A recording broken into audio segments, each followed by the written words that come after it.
गुरुर्ब्रह्मा गुरुर्विष्णु गुरुर्देवो महेश्वरः गुरु साक्षात् परब्रह्म तस्मै श्री गुरवे नमः। तस्मै श्री गुरवे नमः। नमस्ते। हम लोगों ने पिछली बार श्लोक 55, 56, 57 और 58 ऐसे 4 श्लोक समझने का प्रयत्न किया था। आज उससे आगे चलेंगे, देखेंगे कितनी देर तक जा सकते हैं, कितनी दूर तक जा सकते हैं। पिछली बार भगवान ने हमसे कहा था कि जिस प्रकार से कछुआ सब ओर से अपने अंगों को जैसे समेट लेता है, वैसे ही जब ये पुरुष इंद्रियों के विषयों से इंद्रियों को सब प्रकार से हटा लेता है तब उसकी बुद्धि स्थिर है, ऐसा समझना चाहिए। उसके बाद भगवान कहते हैं, विषया विनिवर्तन्ते निराहारस्य देहिनः रसवर्जन रसोप्यस्य परं दृष्ट्वा निवर्तते। इंद्रियों के द्वारा विषयों को ग्रहण न करने वाले पुरुष के भी केवल विषय तो निवृत्त हो जाते हैं, परंतु उनमें रहने वाली आसक्ति निवृत्त नहीं होती है। इस स्थितप्रज्ञ पुरुष की तो आसक्ति भी परमात्मा का साक्षात्कार करके निवृत्त हो जाती है। अभी इसको समझने का प्रयत्न करते हैं। हम विषयों का निराहार कर सकते हैं। विषया विनिवर्तन्ते निराहारस्य देहिनः। हमारे देह से अनुभव में आने वाले जो विषय हैं उनको हम दूर रख सकते हैं, उपवास कर सकते हैं। मुझे भूख लगी है किंतु मैं खाना नहीं खाऊंगा, दूर कर दिया।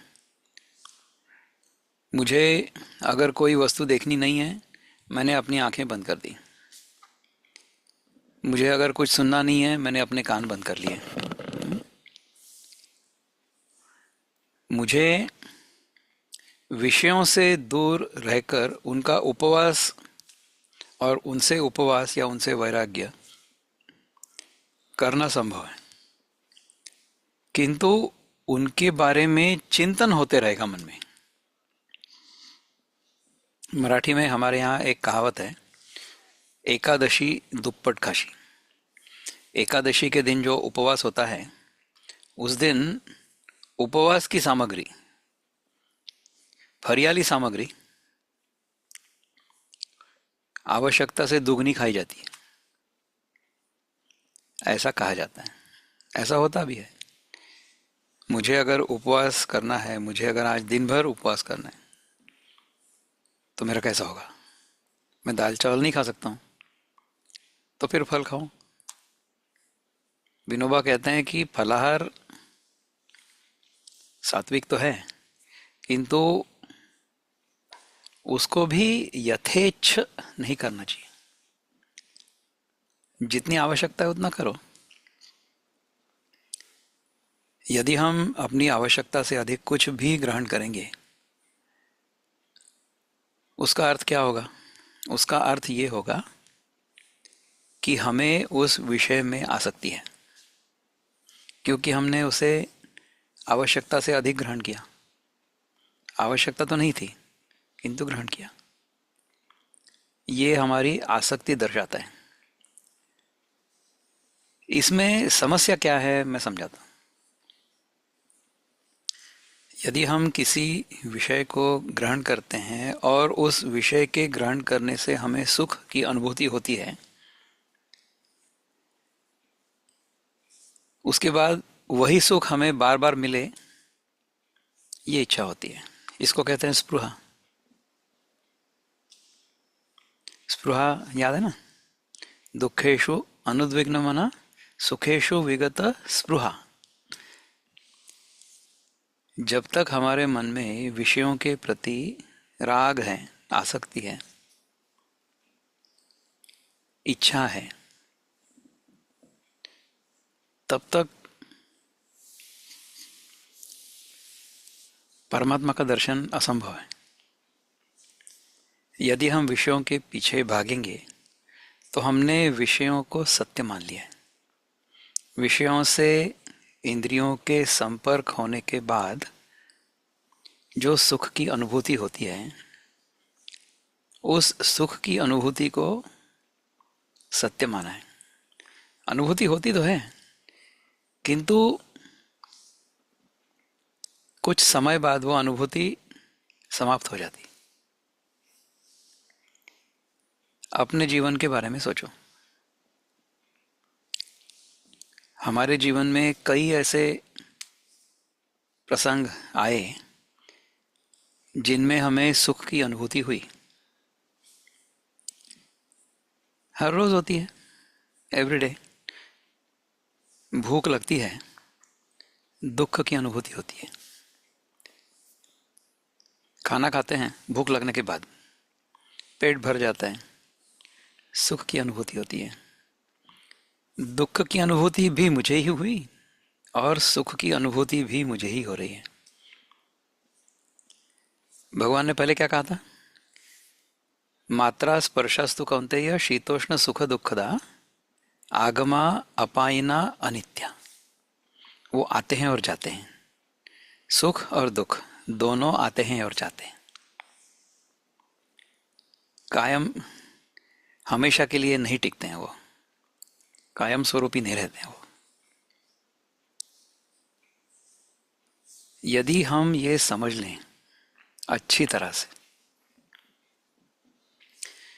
तो जिस प्रकार से हम दुख नहीं चाहते हैं हमारे जीवन में, उसी प्रकार से सुख हमेशा रहेगा ऐसी अपेक्षा नहीं रखेंगे। जिस प्रकार से दुख आएगा और जाएगा, उसी प्रकार से सुख भी आएगा और जाएगा।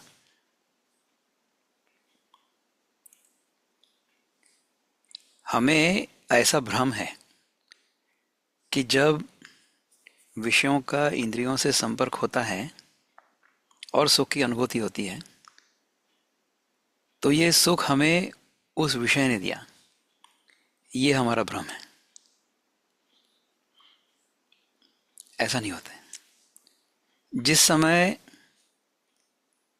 विषय का इंद्रियों के साथ संपर्क होता है, उस समय मन में जो इच्छा होती है उस संपर्क की, वो इच्छा चली जाती है। तो इच्छा पूर्ति के कारण सुख हुआ या इच्छा निवृत्ति के कारण सुख हुआ? सोचिए इसके बारे में। मेरे मन में यदि किसी भी प्रकार की इच्छा नहीं होती है, तो मेरे मन में किसी भी प्रकार का उद्वेग नहीं होता है। मेरे मन में किसी भी प्रकार के की तरंगें नहीं आती हैं, क्योंकि मेरे मन में कोई इच्छा नहीं है। इच्छा आते ही साथ तरंग शुरू, मन का व्यवहार शुरू। हम ये विचार करने लगेंगे कि अभी इस इच्छा को पूरा कैसे करेंगे।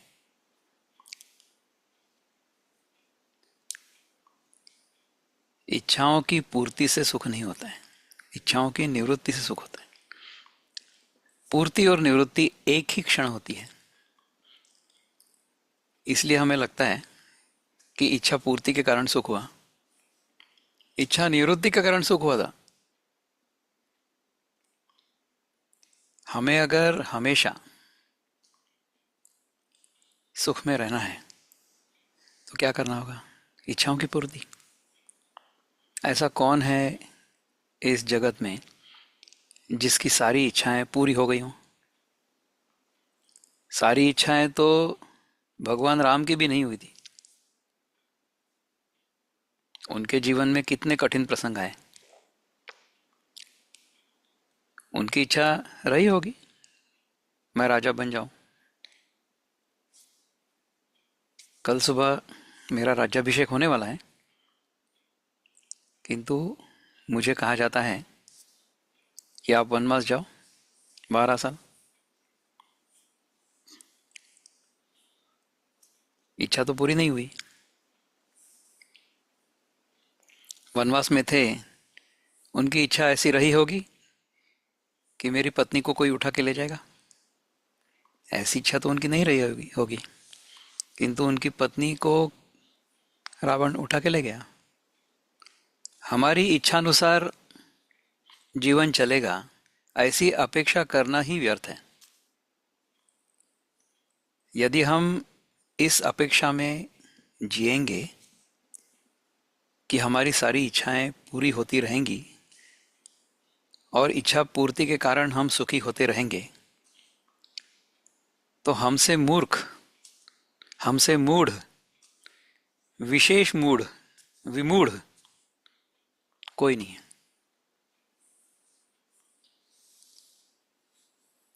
इच्छाओं की पूर्ति हो नहीं सकती, आवश्यकताओं की पूर्ति हो सकती है।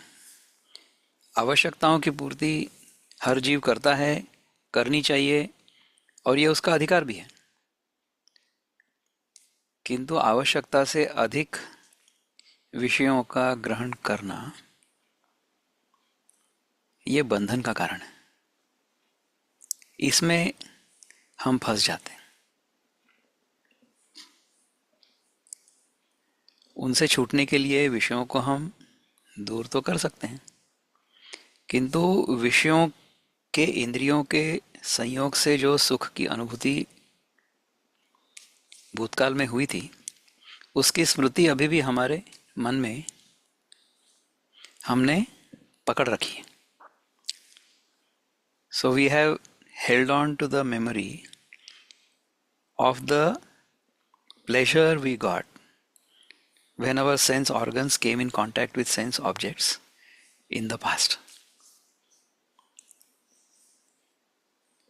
Therefore, we think we should continue to do the same. हमारे जीवन में विषय न भी हों, फिर भी विषयों से जो सुख हमें मिला था, उसकी स्मृति हमारे मन में अभी भी पक्की बैठी हुई है। उसको कैसे हटाएंगे? परमात्मा का अगर दर्शन हुआ, परमात्मा की अनुभूति हुई, या परमात्मा क्या है इसके बारे में मन में जिज्ञासा उत्पन्न हुई, तो ही इन स्मृतियों से मुक्ति मिल सकती है। पहले श्लोक में क्या कहा था भगवान ने? प्रजहाति यदा कामान सर्वान पार्थ मनोगतान आत्मनि एव आत्मना तुष्टा स्थित प्रज्ञस्त दोच्यते। मन से सारी कामनाएं चली जाने के बाद मन में केवल परमात्मा का चिंतन, आत्मा का चिंतन, मेरे स्वरूप का चिंतन, इससे अगर मेरा मन परिपूर्ण हो जाता है, मन से वासनाएं, इच्छाएं चली गई, तो वहां पर रिक्त स्थान उत्पन्न हो जाएगा, खाली जगह। तो उस खाली जगह में कुछ ना कुछ भरना पड़ेगा ना हमें। उसमें अगर आत्मचिंतन या परमात्मा चिंतन, एक ही बात है, ना हो, तो हमारी जो स्मृतियां हैं इच्छा पूर्ति की और इच्छा पूर्ति से सुख की, वो जाएंगी नहीं कभी।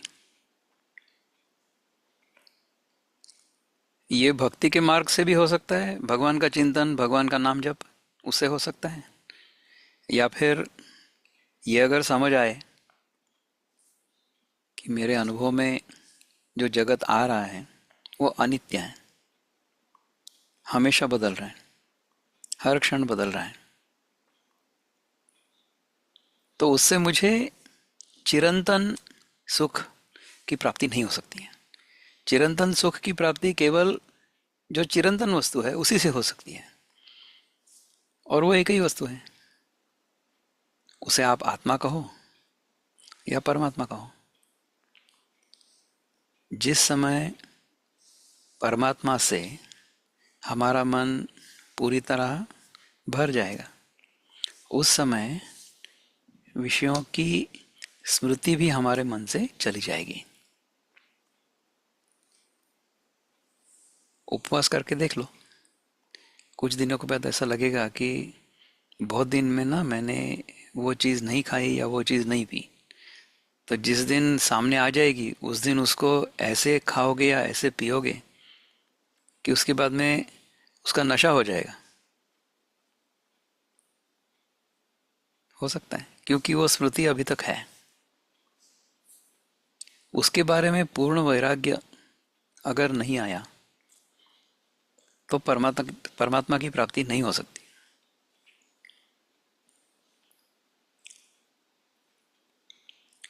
यततो ह्यपि कौन्तेय पुरुषस्य विपश्चितः इंद्रियाणि प्रमाथीनि हरन्ति प्रसभम मनः। हे अर्जुन, आसक्ति का नाश न होने के कारण ये प्रमथन स्वभाव वाली इंद्रियां, प्रमथन स्वभाव वाली इंद्रियां, प्रमथन स्वभाव वाली इंद्रियां है क्या? प्रमथन का अर्थ यह है कि जैसे हम दही से मक्खन निकालते हैं ना, उसके लिए छाछ को या दही को प्रमथन करना पड़ता है। तो इस प्रकार से हमारी जो इंद्रियां हैं वो भी इस प्रकार से हमारे मन में प्रमथन करते रहती हैं। इंद्रियों का स्वभाव है ऐसा। इंद्रियों का स्वभाव ही है कि वो विषयों की ओर दौड़ेंगी। Manufacturing defect, that is how they are. Think about your own experience, अपने अनुभव में झांक के देखो। ऐसे ही होता है ना, आंखों से हमें देखना होता है तो हम क्या करते हैं कि जो हमें अच्छा लगता है देखने के लिए वो हम देखते हैं। अब जैसे मेरे पीछे ये इतना अच्छा दृश्य है, अच्छा लगता है। इस दृश्य के कारण मेरा चेहरा भी आप पचा लेते हो।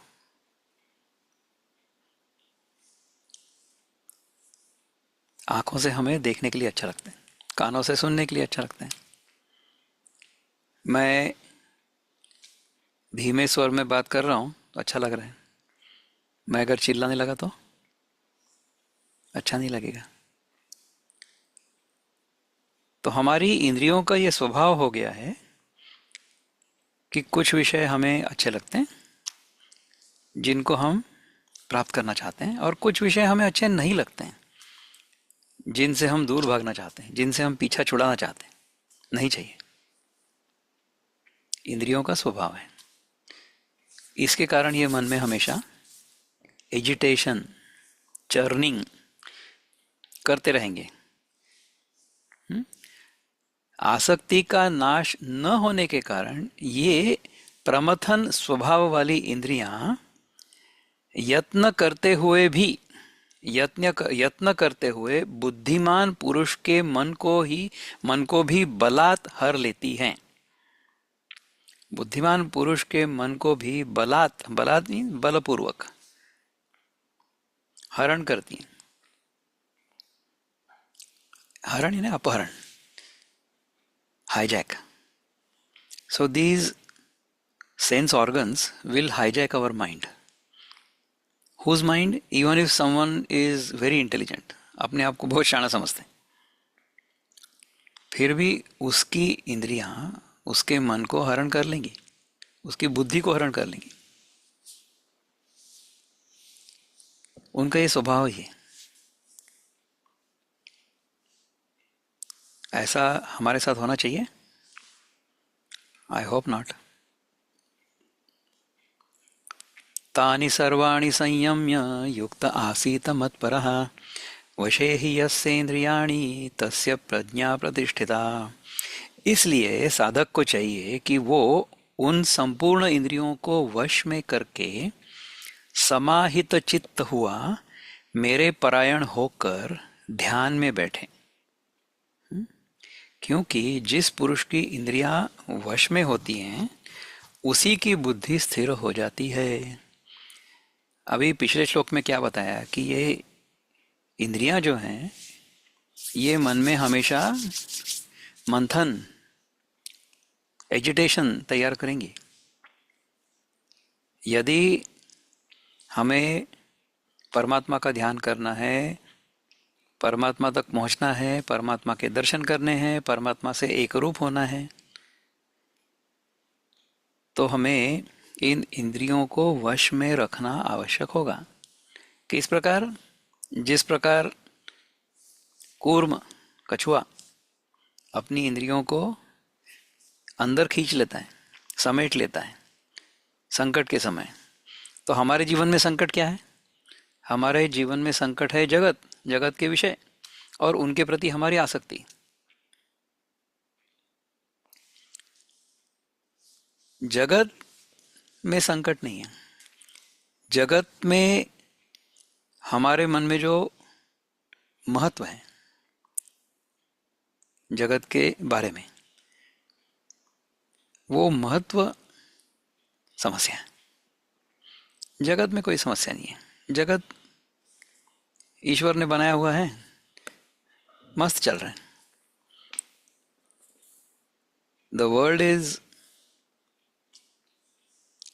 behaving the way the world needs to behave based on the law of cause and effect.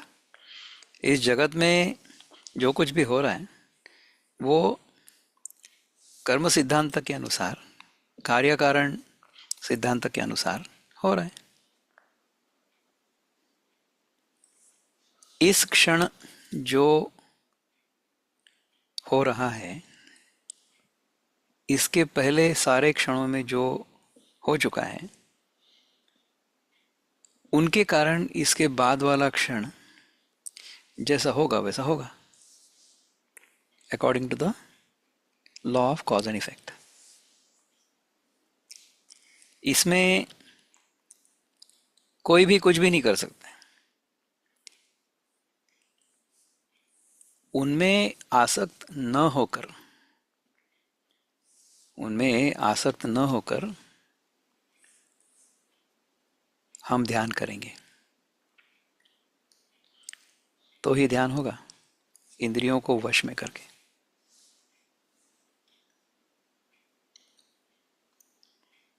ध्यायतो विषयान् पुंसः संगस्तेषु उपजायते। इसको हम एक मिनट बात लेते हैं।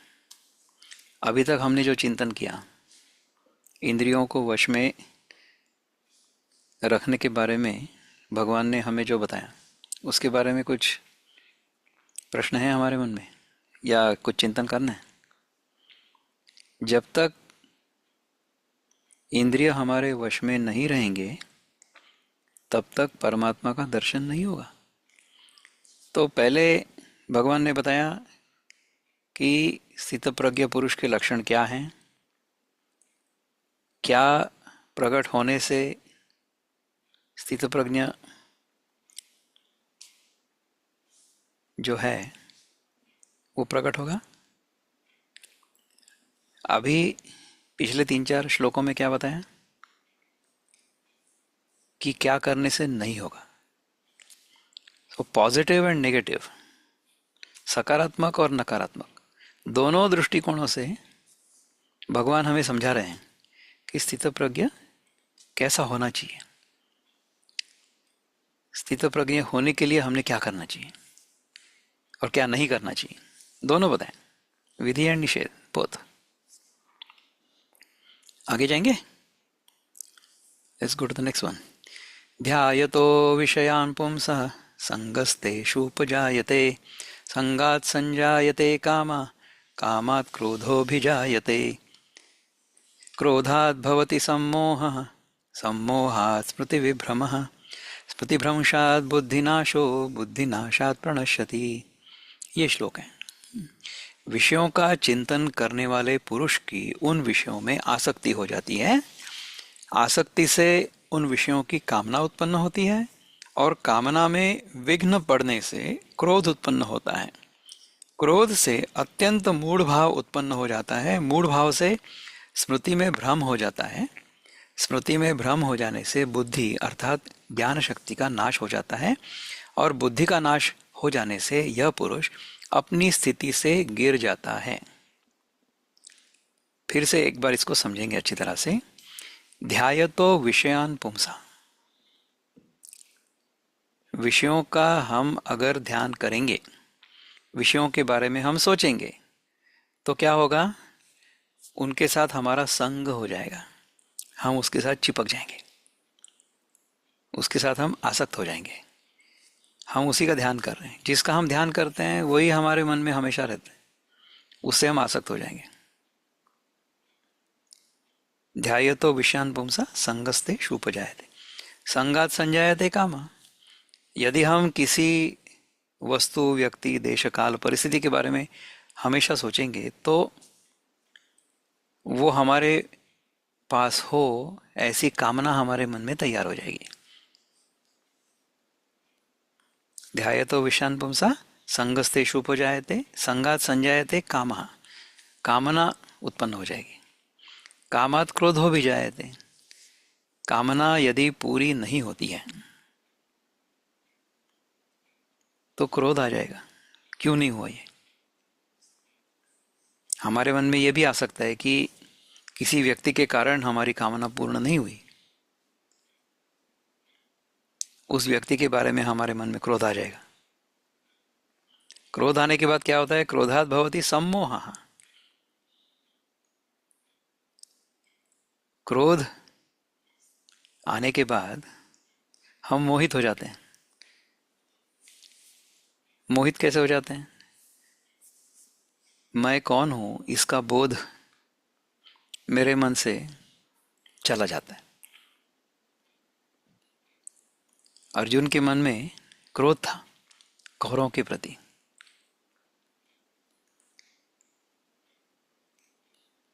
तो अर्जुन भूल गया मैं कौन हूं। हमारा मोह जो होता है ना, ये जगत को सत्य मानने से होता है, जगत को सुख का साधन मानने से होता है। जगत की वस्तुओं में, विषयों में सुख नहीं मिलेगा ये मैं नहीं कह रहा हूं, मिलेगा, किंतु उस सुख की स्पृहा जब हमारे मन में होती है तब हमारी जगत के वस्तुओं के साथ, व्यक्तियों के साथ, विषयों के साथ आसक्ति हो जाती। इस प्रकार से आसक्त होने के बाद यदि हमारी कामना पूर्ण नहीं होती है तो क्रोध होता है। क्रोध कारण है सम्मोह का। हम भूल जाते हैं हम कौन हैं। बड़े बड़े लोग बहुत गुस्सा हो जाते हैं, गुस्सा हो जाने के बाद बोलते हैं तुमको पता नहीं मैं कौन हूं। एक बार ऐसा एक आदमी बड़ी जल्दी में था, एयरपोर्ट पहुंच गया, जो काउंटर पर लड़की थी उस पर चिल्लाने लगा मुझे जल्दी जाना है, मेरी फ्लाइट जाने वाली है। तो उसने कहा कि आप कतार में आइए, सभी लोग तो खड़े हैं इसी फ्लाइट की है, तुम जानती नहीं मैं कौन हूं। तो लड़की बेचारी शांत थी, उसने फोन उठाया सिक्योरिटी को, यहाँ पर कोई महाशय आए हैं जिनको ये पता नहीं कि वो कौन है, आप उनको जरा बताइए। तो इस प्रकार से क्रोधित होने से हम कौन है ये भूल जाते हैं। सम्मोहात् स्मृति विभ्रमा, हमने जो अभी तक सीखा है वो भूल जाते हैं, मैं कौन हूं यही भूल गए। क्रोध में जब होता है ना कोई भी व्यक्ति, उस समय किसी से कुछ बोलना नहीं चाहिए। If you are angry at somebody और if you are angry, don't say anything, just go away, go to the bathroom, take a nice shower, नहा लोगे तो सारा गुस्सा उतर जाएगा। क्रोध से सम्मोह और सम्मोह से स्मृति विभ्रमा, मैंने अभी तक जो सीखा है वो भी मैं भूल जाता हूं। मन में क्रोध है। स्मृति भ्रंशात बुद्धि नाशो, मैं जब भूल जाता हूं कि मैं कौन हूं, मैंने जगत में किस प्रकार से व्यवहार करना चाहिए, ये अगर होता है तो उससे बुद्धि नाश हो जाता है। क्रोध, बुद्धिनाश का अर्थ है कि नित्य अनित्य, सद असद, इनमें जो विवेक करने की मेरी बुद्धि होती है, किसी भी परिस्थिति में, प्रसंग में मेरा व्यवहार कैसा हो, इसके बारे में मेरे मन में संभ्रम हो जाता है। इसका अर्थ है बुद्धि नष्ट हो गई। बुद्धि नष्ट हो गई, उसके बाद बुद्धि नाशात प्रणश्यति। प्रणश्यति यानी सत्यानाश, टोटल डिस्ट्रक्शन। कहाँ से शुरू हुआ था? ध्यायतो विषयान पुंसा। विषयों का ध्यान अगर हमारे मन में हो, इसके पहले वाले 2 श्लोकों में भगवान ने बताया था ना, विषय अविनिवर्तन्ते निराहारस्य देहिनः रसवर्जम रसोप्यस्य परम दृष्ट्वा निवर्तते। जब तक हमारे मन में परमात्मा दृढ़तापूर्वक स्थित नहीं होता है, तब तक हम विषयों में फंसे रहेंगे, विषयों का चिंतन करते रहेंगे। विषयों का चिंतन करते रहेंगे तो फिर ध्यायतो विषयान पुंसा संगस्तेषु उपजायते, संगात् संजायते कामा, कामात् क्रोधो विजायते, क्रोधात् भवति सम्मोहः, सम्मोहात् स्मृति विभ्रमा, स्मृति भ्रंशात् बुद्धिनाशो, बुद्धिनाशात् प्रणश्यति। इस प्रकार की यह श्रृंखला है। This is the 8 step downfall of man. What is the first step? Dhyayato Vishan Pumsa. So if we keep on thinking about objects of the world, things in the world, destruction is inevitable. रागद्वेषवियुक्तैस्तु विषयानिन्द्रियैश्चरन् आत्मवश्यैर्विधेयात्मा प्रसादम् अधिगच्छति। परंतु अपने अधीन किए हुए अंतःकरण वाला साधक अपने वश में की हुई राग द्वेष से रहित इंद्रियों द्वारा विषयों में विचरण करता हुआ अंतःकरण की प्रसन्नता को प्राप्त होता है। अपने अधीन किए हुए अंतःकरण वाला साधक। अंतःकरण क्या है? मन, बुद्धि, चित्त, अहंकार। हमारा जो मन है, इसको हम वश में रखेंगे तो विषयों के पीछे नहीं भागेंगे। विषयों से सुख नहीं होगा ऐसा मैं नहीं कह रहा हूं, विषयों से सुख होगा। मैं तो इतना तक कहूंगा कि यदि आप निराहार रहते हैं, प्रत्याहार करते हैं, जितनी आवश्यकता हो उतना ही ग्रहण करते हैं किसी भी वस्तु को, तो विषयों से सुख की अनुभूति जैसे पहले होती थी उससे अधिक होती है। ये मैं अपने अनुभव से कह रहा हूं। हम जब हमेशा कुछ ना कुछ खाते रहेंगे तो जो खाद्य पदार्थ है उसका रस, उसकी टेस्ट, उसका स्वाद उतना अच्छा नहीं होता है। किंतु जब हमारी रसना पूरी तरह से साफ हो जाती है, when we cleanse our palate, उसके बाद जब हम वही वस्तु खाते हैं जो पहले खाते थे, उसका स्वाद और अच्छा आएगा, और अच्छा आता है। Because now our palate has been cleansed. रसना का शुद्धिकरण हो चुका है। रसना के शुद्धिकरण से खाने के पदार्थ का रस अधिक तीव्र होता है। You get a much more intense experience of food when your palate is cleansed. ये प्रत्यक्ष अनुभव है, इसलिए बोल रहा हूँ। दूसरा एक उदाहरण देता हूँ मैं कि यदि आप सब लोगों को चाय पसंद होगी, कई लोगों को होगी, चाय कितनी भी मीठी हो, उससे पहले हम अगर एक चम्मच चीनी खा लेते हैं, before the T U consume 1 teaspoon of sugar, उसके बाद चाय कितनी भी मीठी हो फिर भी वो मीठी नहीं लगेगी, क्योंकि हमने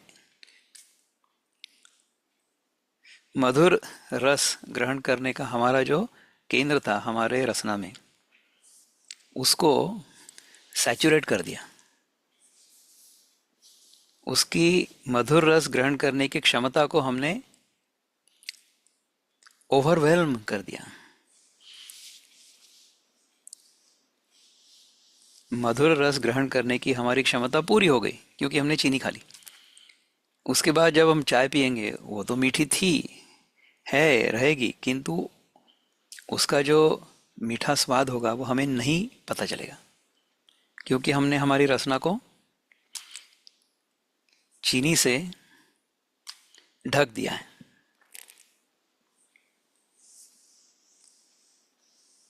उसके ऊपर उपाय क्या है? उस रसना को साफ करो। यदि हमारी रसना साफ होगी, निर्मल होगी, उस पर किसी भी प्रकार का कोई मल नहीं, तो चाय में आधा चम्मच भी अगर चीनी होगी तो उसका स्वाद हमें पता चलेगा, क्योंकि रसना का जो मधुर रस का केंद्र था वो अभी 0 तक आ चुका है। पहले वो 100 तक था, इसलिए हमें चाय मीठी नहीं लग रही थी, किंतु ये साफ हो गई, उसके बाद चाय मीठी लगती है। यही कथा है सारे स्वादों की। हमारे यहाँ भोजन के 6 रस होते हैं, 6 रस। मीठा होता है, खट्टा होता है, नमकीन होता है, तीखा होता है, और क्या होता है? कड़वा होता है, और एक होता है एस्ट्रिंजेंट, कषाय। मराठी में उसको तुरट कहते हैं, इट्स लाइक एलम। तो ये जो 6 रस होते हैं, उनमें से हम सारे 6 तो ग्रहण नहीं करते हैं, जिसे जो अच्छा लगता है वो ग्रहण करते हैं। किसी को मीठा पसंद है वो मीठा खाता है, किसी को खट्टा पसंद है वो खट्टा खाता है, किसी को नमकीन पसंद है वो नमकीन खाता है।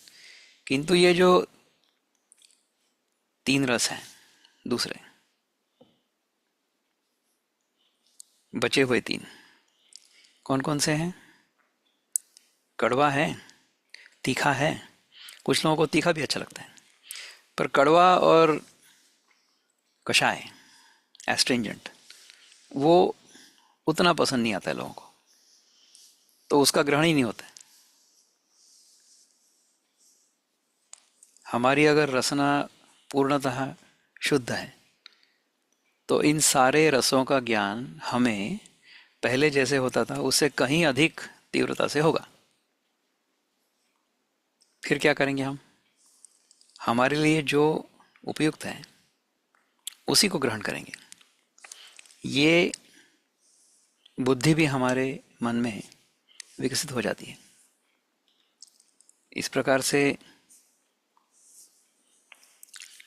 अपने अधीन किए हुए अंतःकरण वाला साधक अपने वश में की हुई राग द्वेष से रहित इंद्रियों द्वारा विषयों में विचरण करेगा।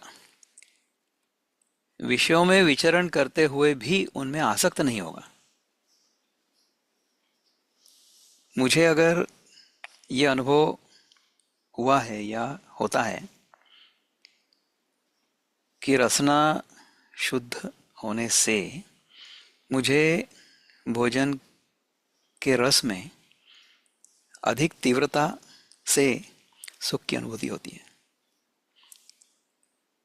तो हल्के से स्वाद से भी मैं तृप्त हो जाऊंगा। रसना अगर शुद्ध है तो मधुर रस हल्का सा भी अगर होगा अच्छा लगेगा. So even bland food will taste very tasty if the palate is cleansed. रसना अगर शुद्ध है तो मसालेदार या बहुत खट्टा या बहुत तीखा या बहुत खारा, बहुत मीठा, इस प्रकार का भोजन करने की हमें इच्छा नहीं होगी. किंतु वो मीठा भोजन खाने की स्मृति तो है. जब तक वो स्मृति रहेगी तब तक फिसल सकता है आदमी. किंतु अगर परमात्मा का दर्शन हुआ है तो फिर नहीं फिसलेगा. Then he will be okay. प्रसादे सर्वदुःखानां हानिरस्योपजायते प्रसन्नचेतसो ह्याशु बुद्धिः पर्यवतिष्ठते. अंतःकरण की प्रसन्नता होने पर इसके संपूर्ण दुखों का अभाव हो जाता है और उस प्रसन्न चित्त वाले कर्मयोगी की बुद्धि शीघ्र ही सब ओर से हटकर एक परमात्मा में ही भली भांति स्थिर हो जाती है. अंतःकरण की जब प्रसन्नता होती है तो दुखों का अभाव हो जाता है और उस प्रसन्न चित्त कर्मयोगी की बुद्धि शीघ्र ही सब ओर से हटकर एक परमात्मा में ही भली भांति स्थिर हो जाती है. मेरे मन में अगर प्रसन्नता है, प्रसन्नता क्यों है? क्योंकि इच्छाओं की निवृत्ति हो गई. इच्छा यदि मन में नहीं है तो मन में हमेशा प्रसन्नता रहेगी. इच्छाओं के कारण ही मन से प्रसन्नता चली जाती है. मन में तरंगे उठना शुरू हो जाती. वो नहीं करना है. नास्ति बुद्धिरयुक्तस्य न चायुक्तस्य भावना न चाभावयतः शांतिर अशांतस्य कुतः सुखम. न जीते हुए मन और इंद्रियों वाले पुरुष में निश्चयात्मिका बुद्धि नहीं होती है और उस अयुक्त मनुष्य के अंतःकरण में भावना भी नहीं होती है तथा भावनाहीन मनुष्य को शांति नहीं मिलती है. और शांति रहित मनुष्य को सुख कैसे मिल सकता है? हमारी बुद्धि अगर युक्त नहीं है तो कम से कम भावना तो युक्त रखो. भावना तो if you are here it's not to be taken personally. नास्ति युक्तिरयुक्तस्य न चायुक्तस्य भावना. ये अगर हमारे मन में नहीं है, भगवान को परमात्मा को बुद्धिपूर्वक जानो, नहीं है तो कम से कम मानो तो, भावना तो ठीक रखो. नास्ति बुद्धि अयुक्तस्य न चायुक्तस्य भावना न चा भावयतः शांति अशांतस्य कुतः सुखम. और उस अयुक्त मनुष्य के मन में भावना भी अच्छी नहीं होती है तो ये भावनाहीन मनुष्य जो है उसको शांति कैसे मिलेगी? मैंने अपने स्वरूप को जाना नहीं है तो जाना नहीं तो कम से कम मान तो लो कि मैं सुख स्वरूप हूं, मैं आनंद स्वरूप हूं. किंतु मैं उसको मानने के लिए भी तैयार नहीं हूं. I am not even prepare to at least assume for now that I am anand swaroop. मैंने अपने आप को देह मान के रखा हुआ है. जाना कहाँ है? माना ही तो है. मैंने अपने आप को जीव माना हुआ है. जाना कहाँ है? माना ही है. क्यों? लोगों ने बताया इसलिए. कोई कह देता है मुझे कि इस जन्म में अच्छे कर्म करो तो अगला जन्म अच्छा मिलेगा. ये मुझे किसी ने कह दिया और मैंने मान लिया. मुझे किसी ने कह दिया कि तुम अमुक अमुक हो, कुछ नाम, मेरा नाम विक्रम है, मैंने मान लिया. मेरा नाम विक्रम है, यह व्यवहार के लिए उपयोगी है. किंतु उसका मेरे स्वरूप से कोई लेना देना नहीं। मेरा जो स्वरूप है वो इस नाम, रूप, देह और जीव भाव, इसमें सीमित नहीं है। मेरा स्वरूप, मेरे स्वरूप में ये नाम, ये देह, ये रूप, ये देह भाव और ये जीव भाव, ये दोनों आए लगते हैं, किंतु ये जो भ्रम है ना, इतना सत्य लगता है कि इससे निकलना बहुत कठिन है। शांति रहित मनुष्य को सुख कैसे मिल सकते हैं? क्योंकि भावना भी ठीक नहीं है मेरी, ना मेरी बुद्धि ठीक है, ना मेरी भावना ठीक है। इंद्रियाणां हि चरता यन्मनोनुविधीयते तदस्य हरति प्रज्ञां वायुर्नावम इवाम्भसि। क्योंकि जैसे जल में चलने वाली नाव को वायु हर लेती है, वैसे ही विषयों में विचरती हुई इंद्रियों में से मन जिस इंद्रिय के साथ रहता है, वो एक ही इंद्रिय इस अयुक्त पुरुष की बुद्धि को हर लेती है। जिस प्रकार से नाव अगर बांधी नहीं होगी, नाव को अगर हम किसी खूंटे से बांध देंगे किनारे पर, तो नाव फिर जाएगी नहीं कहीं। यदि उसको बांधा नहीं है खूंटे से, तो जैसे ही हवा आएगी वैसे वो नाव बह जाएगी। उसी प्रकार से हमारे जो इंद्रियां हैं ना, 5 इंद्रियां, ये हमारी बुद्धि, हमारी प्रज्ञा सबको हर लेते हैं, भगा के ले जाते हैं। एक एक इंद्रिय हमको हमारे स्वरूप से उखाड़ फेंकने के लिए पर्याप्त है। हमारे तो 5 इंद्रिय हैं। Even one sense organ is sufficient to uproot us. We have 5 of them. Very dangerous. Yeah?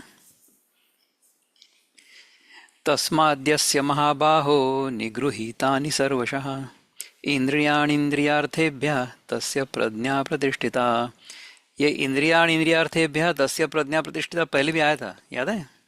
इसलिए महाबाहो, जिस पुरुष की इंद्रियां इंद्रियों के विषयों से सब प्रकार निग्रह कर की हुई हैं, उसी की बुद्धि स्थिर है। यदा संहरते चायं कूर्मोऽङ्गानीव सर्वशः इंद्रियाणीन्द्रियार्थेभ्यः तस्य प्रज्ञा प्रतिष्ठिता। ऐसा था ना पहले? लेट अस चेक, कहाँ आया था इंद्रियाणीन्द्रियार्थेभ्यः? नहीं, तानि सर्वाणि ये नहीं यार, सॉरी। यदा संवर्धते चायं, correct, I remembered it correctly. यदा संवर्धते चायं कुर्मोऽङ्गानीव सर्वशः इंद्रियाणीन्द्रियार्थेभ्यः तस्य प्रज्ञा प्रतिष्ठिता। तब उसकी बुद्धि स्थिर है, ऐसा समझना चाहिए।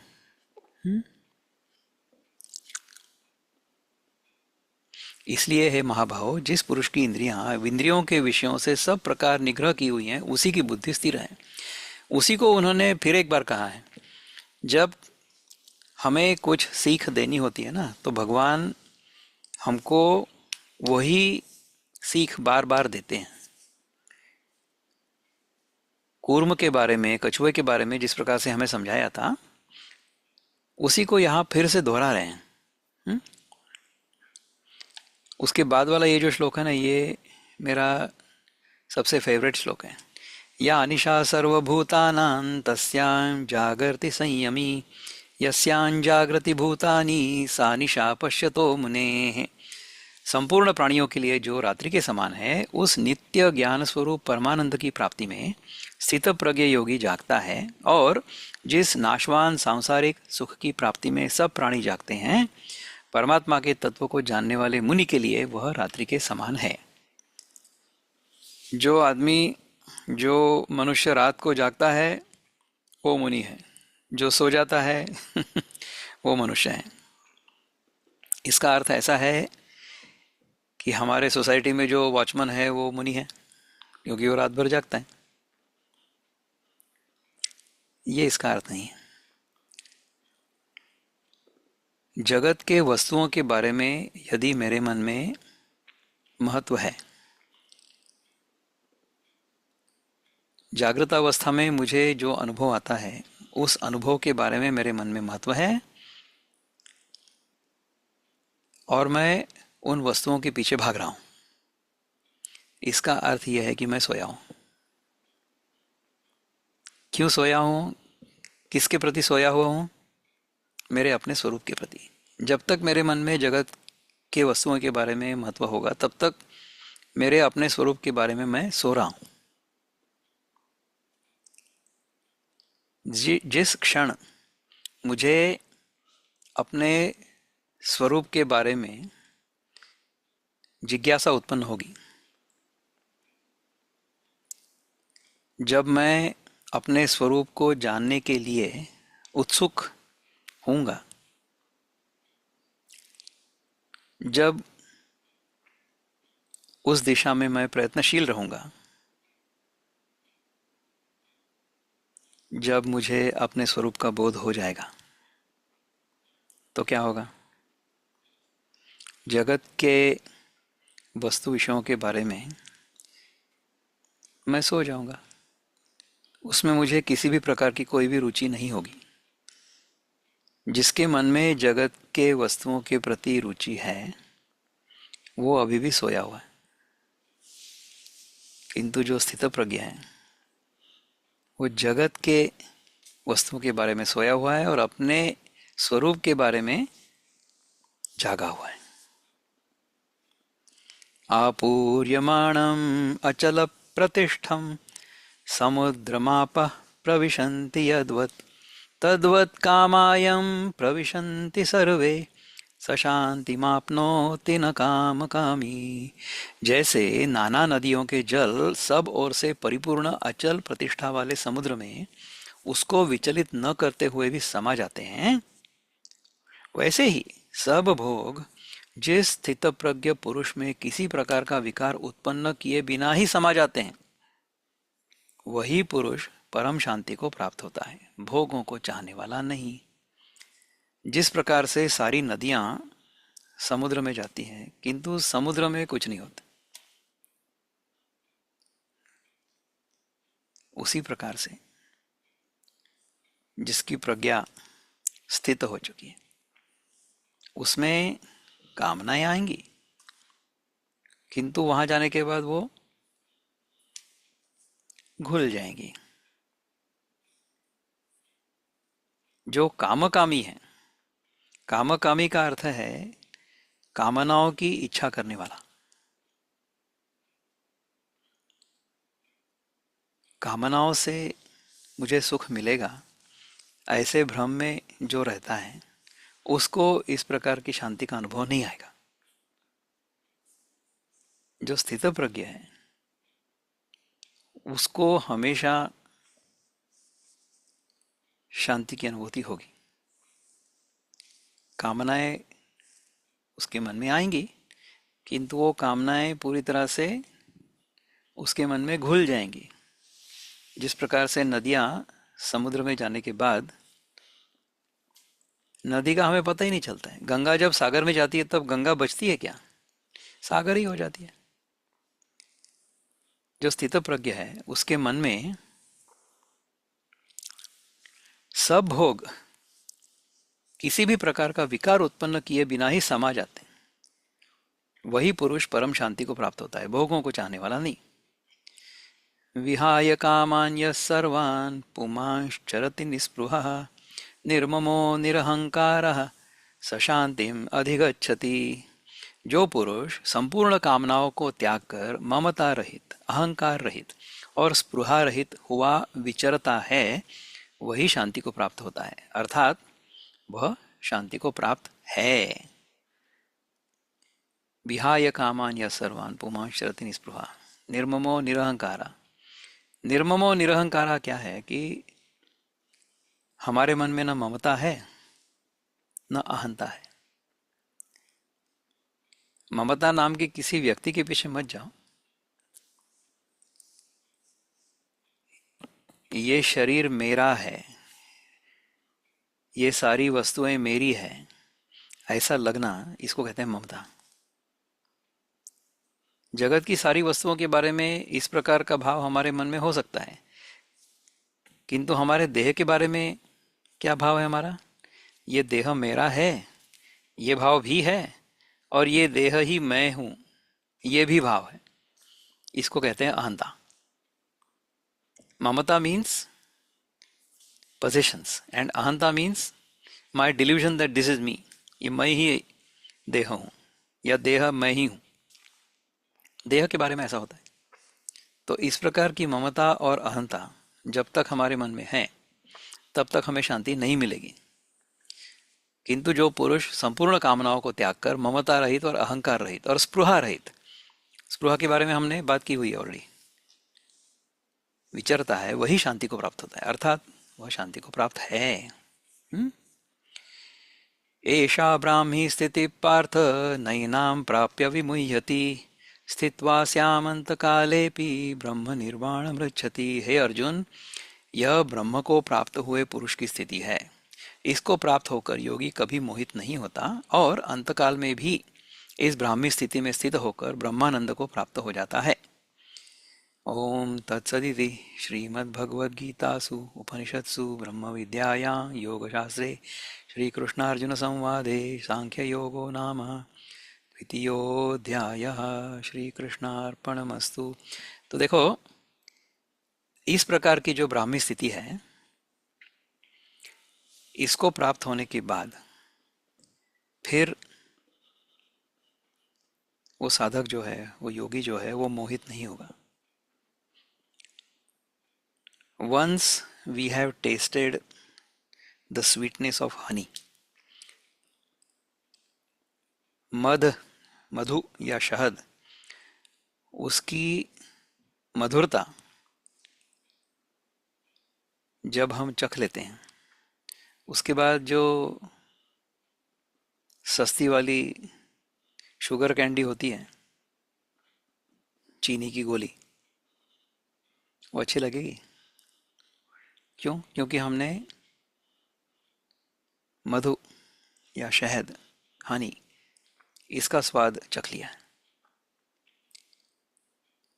इस प्रकार की स्थिति, इस प्रकार का बोध एक क्षण के लिए भी यदि हो जाता है,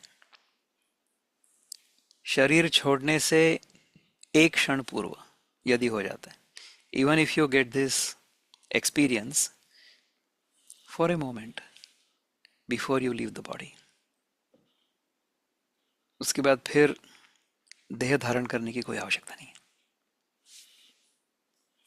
ब्रह्म निर्वाण मृच्छति, you will be completely free.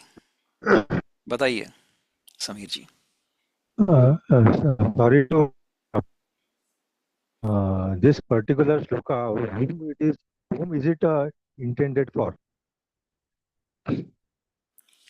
ये जो है Variety of श्लोक जो है, individuals, ये सारे specific जो श्लोक हैं individuals, 18, मुझे or समझ आ गया। everybody? You know your voice is breaking, so you can go on mute. I understood it. Who are these intended for? किसके लिए हैं ये सारे श्लोक? ये सारे श्लोक जो स्थितप्रज्ञ है उसके जीवन में प्रकट हुए हमें दिखेंगे। So if a person is self realized, then all these 18 verses will be manifested in his life. हमारे जैसे जो लोग हैं या मेरे जैसे जो लोग हैं, उन्होंने इस प्रकार का जीवन जीना चाहिए, ऐसी हमें ये श्लोक प्रेरणा देते हैं। So I aspire to be living in this manner, whereas someone who has realized his true self will manifest these qualities in his life.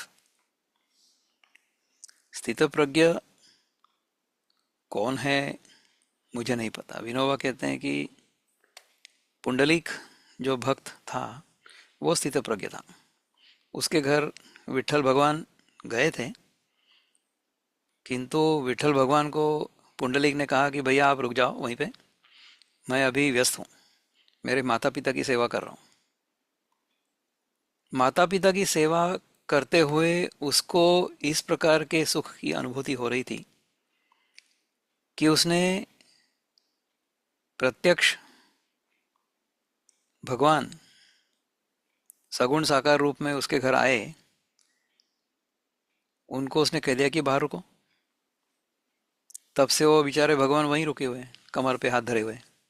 अच्छा, उसको खड़ा रहने के लिए उसने अंदर से ईंट फेंकी कि इस ईंट पे खड़े हो जाओ, खड़े हो जाओ। मराठी में उसको वीट कहते हैं। तो पांडुरंग को ईंट पर खडा किया, यानी विटेवर ठेवला, म्हणून वीट ठेवला आणि विठेवला आणि म्हणून विठ्ठला. That's how his name became Vitthala. विटेवर ठेवला म्हणून विठ्ठला. तो इस प्रकार का कर्मयोगी, इस प्रकार का स्थितप्रज्ञ पुंडलिक था, ऐसा विनोबा उनके प्रवचन में हमें बताते हैं। इस प्रकार के But it is not intended for Arjuna, because he wanted Arjuna to fight and of recover the course, तो kingdom. स्थितप्रज्ञ होने के बाद युद्ध करना चाहिए अर्जुन ने, ऐसी सीख है। स्थितप्रज्ञ होना चाहिए, अच्छा। स्थितप्रज्ञ होने के बाद युद्ध करना चाहिए। क्रोधित होकर युद्ध करने की कोई आवश्यकता नहीं है। धर्म की रक्षा के लिए युद्ध करना है, क्रोधित होकर नहीं करना है, स्थितप्रज्ञ होकर करना है। योगस्था कुरु कर्माणि स्थितप्रज्ञ means संगम त्यक्त्वा धनंजय। पहले योग में स्थित हो जाओ, उसके स्थितप्रज्ञ does बाद में not युद्ध करो। mean कि यू लीव, मतलब वायलेंस का त्याग करके उसका कोई ऐसा मतलब नहीं। नहीं नहीं नहीं, वायलेंस का त्याग करके, it means follow the path of dharma. Follow the path of dharma, and for defending the dharma if you have to use force, if you have to use your weapons, you should, you must, क्योंकि तुम क्षत्रिय हो, अच्छा। करना ही पड़ेगा उसको। किंतु स्थितप्रज्ञ होकर यदि युद्ध करोगे तो युद्ध करने से जो पाप लगने वाला है, ऐसा अर्जुन को लगता है, वो नहीं होने वाला है। स्थितप्रज्ञ होकर अच्छा। ही युद्ध करना है, स्थितप्रज्ञ होकर ही जीवन की सारी हमारी जो रिस्पॉन्सिबिलिटीज हैं उनको हमने करना है, और क्या है। हम सभी के लिए ये सीख है, स्थितप्रज्ञ होकर के हमारे जो व्यवहार हैं वो सारे करने हैं, समझे। तो इस प्रकार के स्थितप्रज्ञ वृत्ति में हम हमेशा रहेंगे, और हमारा कर्म जो है, हमारा स्वधर्म रूपी कर्म जो है, वो हमेशा करेंगे। इस प्रार्थना के साथ आज के लिए हम यहाँ पे रुकेंगे। ओम पूर्णमद पूर्णमिदं पूर्णात् पूर्णमुदच्यते पूर्णस्य पूर्णमादाय पूर्णमेवावशिष्यते। ओम शांति शांति शांति। हरि ओम। श्री गुरुभ्यो नमः। हरि ओम। नमस्ते।